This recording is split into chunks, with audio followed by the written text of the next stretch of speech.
Pali, Texas is a historic Tejano settlement started in the 1850s near Bandera, and now mostly a ghost town. The town was started by and named after Jose Pali Rodriguez. Pali was born in Coahuila, Mexico in 1829 and moved to San Antonio with his family when he was 12 during the Republic of Texas era.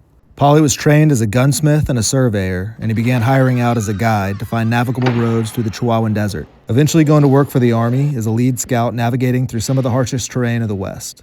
In 1856, Pali was assigned to Camp Verde, north of Bandera, which was home to the U.S. Army camel herd, which they were experimenting with as pack animals to navigate through the Southwest. And his first task was to go find and catch some camels that had escaped. Pali's time in this beautiful section of Texas hill country inspired him to start buying land here, starting with 360 acres. When the Civil War broke out, Pali declined captain's commissions from both the Confederate and the Union Army, instead electing to stay and protect the hill country as part of the Home Guard. After the war, he served in the Texas Rangers for a period while continuing to accumulate almost 4,000 acres here. Over that time, he had begun selling off chunks of his land to predominantly Tejano families, and a community had started to form.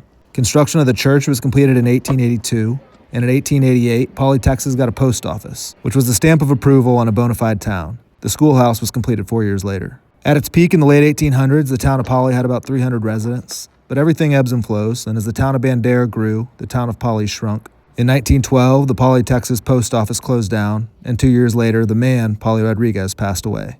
But I appreciate whoever it is today that's preserving these buildings and preserving the history of Pali, both the town and the man.